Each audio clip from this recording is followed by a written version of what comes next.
I started high school at UA around a week ago now, probably. I've been talking a bit of everyone, but mostly Gotski.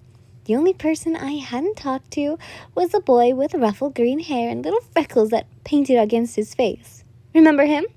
I must have embarrassed him to the max, because, well, I haven't seen him since, really. I made my way skipping down the hallway with Katsuki arm in arm. It was hilarious because he hated it. Before anyone we knew could see us approach the classroom, he broke off and I heard him mumble a, "Thank God." I just laughed as I ran in and threw myself into my seat, the chair rattling as I put down my bag and began to pull out my books for the day. This was all until I felt a tap on my shoulder. It was Ida. "Hey, Ida." I waved to him and gave the boy a toothy grin.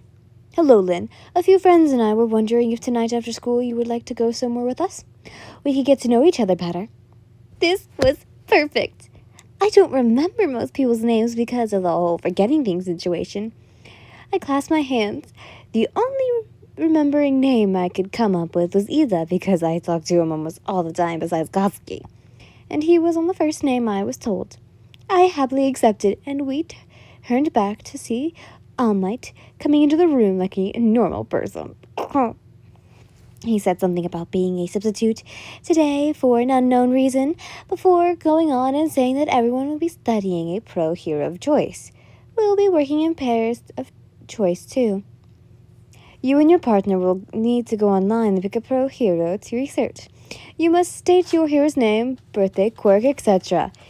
He then quickly handed out an assignment sheet and said that we will start picking partners in a few days and start planning. Sadly, I had no idea who to partner up with. I'm not partnering up with Katsuki. He'll just slack off the whole time. Izuku's POV. Partners?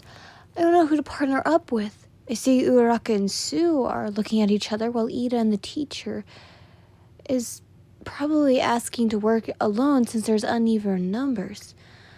Leading to All Might saying that that's fine. I shouldn't worry about how now, though, as we are supposed to pick within a few days. After some time passes, the bell rings, and I head out to lunch and choose to sit with Uraraka and Ida. "So, who's coming tonight?" Uraraka asked to break the silence. "I believe it's me, you, Midoriya, Asui, and Lin," Ida told us.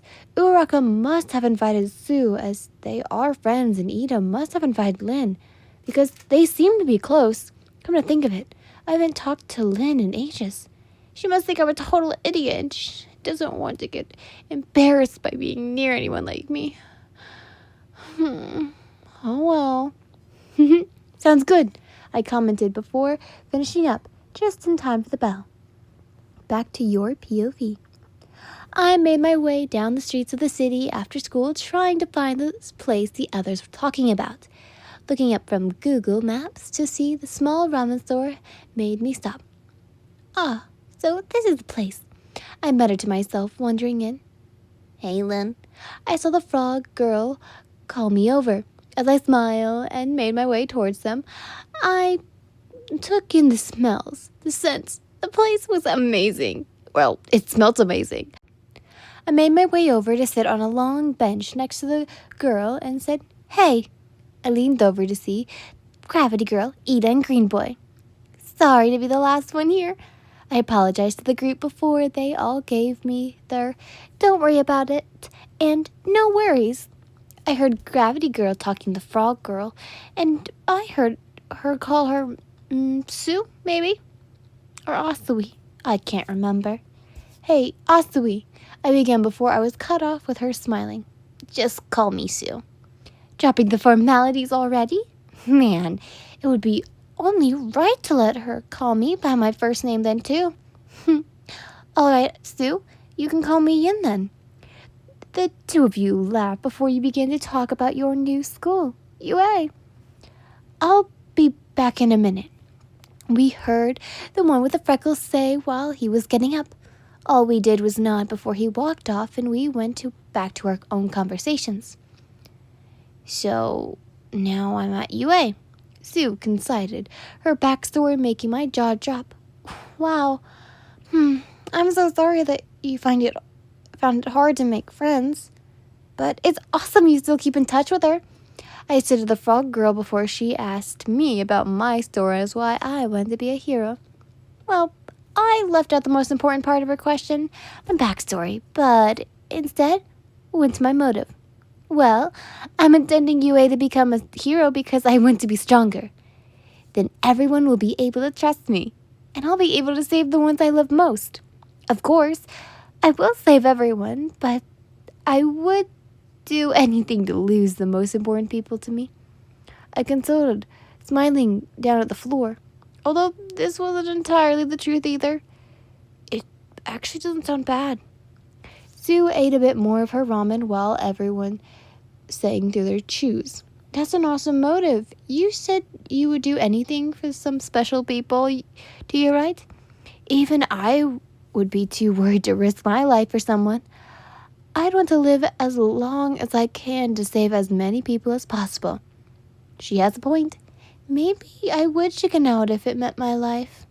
Who knows? About 20 minutes had passed and everyone had finished eating.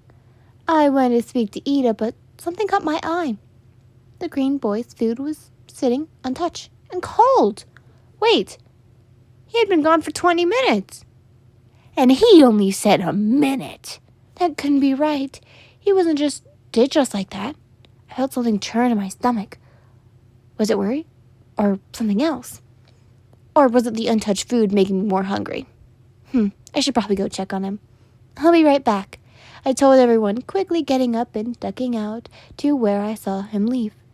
How did I know he went this way? It's kind of hard to miss him with his whole look of green hair. The corner I turned to lean to an elevator. Oh no, this place is like a skyscraper, 50 floors to be exact. How could I know the floor he went to? The only way to find out was to check every floor. I guess it was some kind of adventure. It was going to be fun, right? As I reached the 11th floor, though, I had begun to be sick of this. A homeware store? Why the hell is there a homeware store, restaurant, arcade, and pet store all in one building? That I could never get the answer for. And by the time I had checked every single floor, I was pooped. Where the hell is he? He couldn't have just left because he needed to pass time to leave out the only open door. And we were all on the ground floor. I stood in the elevator looking at the row of buttons until my eyes trailed to one that said roof. Why would he be on the roof?